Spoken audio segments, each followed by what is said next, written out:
Hello and welcome back to the channel where I provide regular cricket content on interesting topics.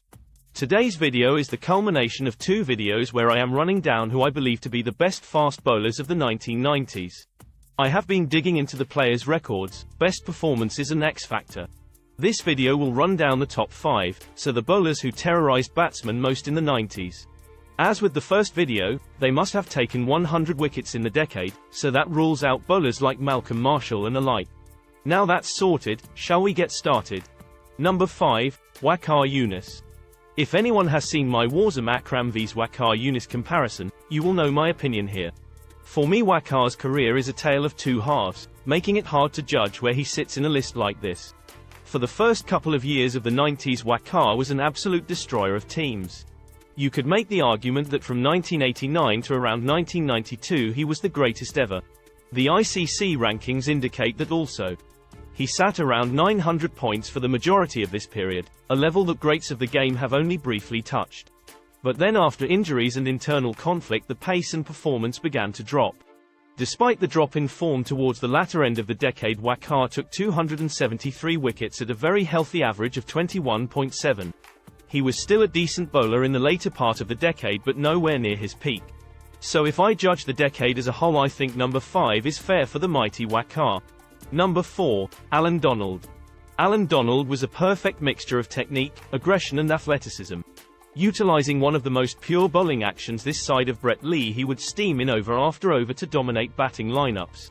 His strike rate was below 50 in tests, and although this is a test match list, it's worth mentioning it was close to 30 in one-day cricket. It is testament to his skill that Donald's record was almost the same when compared playing home and away. Donald arrived on the test scene taking 12 wickets in the Boxing Day Test of 1992 vs India, helping the South Africans win the test. Later in the decade he was supported by the excellent Shaun Pollock, but for the early 90s he was front and centre for the South Africans' attack. Inevitably, he was overbowled and the injuries began to accumulate in the twilight of his career.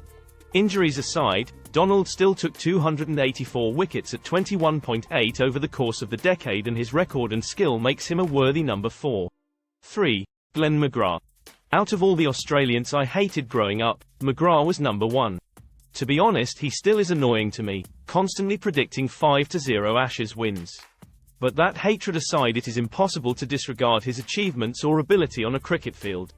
Unlike players like Wakkara or Donald, McGrath didn't rely on pace or big in-swinging Yorkers. He instead took his wickets by plugging away at a perfect line and length.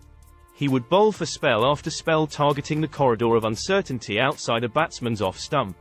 McGrath would rarely get over 82 or 83 miles per hour, but it was still enough pace, along with his accuracy, to be a nightmare for opponents. Batsmen never thought they could get on top of him, and inevitably the runs would dry up. McGrath wasn't a home track bully either. He actually had a better record away from home than at home. He even averaged 23.0 per wicket in the fast bowler's graveyard that is Asia. Overall, over the course of the 1990s, McGrath would take 266 wickets at an average of 22.9. If you add it all up, it is impossible to deny the Australian's greatness, and he is a worthy number 3 in this list. Number 2, Akram. If the opinions of Jacques Kallis and Glenn McGrath himself mean anything to you, then you'll understand why I rate Akram so highly. Both the greats of the game believed that the Pakistani was the best of all time. Akram is the only left-hander in my top 10, and boy did he use this attribute to his advantage. Bowling over the wicket to right-handers, he would either slide the ball across them hoping to take an edge, or he would swing it back in sharply and target the stumps or the toes. If he decided to come around the wicket, he would dart the ball into the stumps or surprise batsmen with nasty bounces.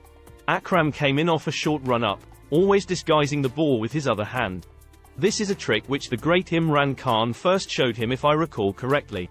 Akram wasn't perhaps as quick as Wakkara at his peak, but he was every bit as skilled, using his brain as well as his abilities to work batsmen out. Overall, over the course of the 1990s, Akram would take 289 wickets at 21.5. Number 1, Curtly Ambrose.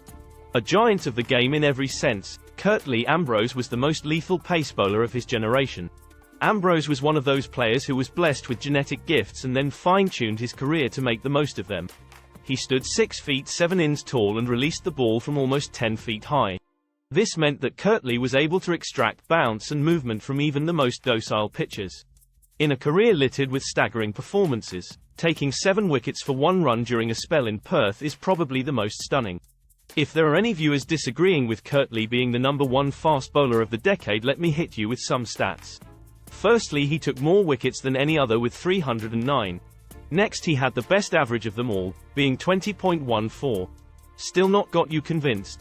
How about the fact he held the #1 position in ICC Test rankings for 17-19 days, way more than anyone else?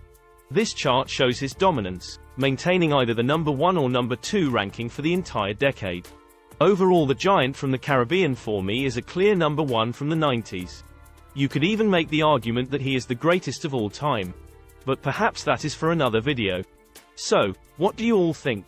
Have you got any ammunition to suggest Curtly was not the best fast bowler of the 90s? I would be interested to hear it. What about the rest of the order? Would you have any higher or lower?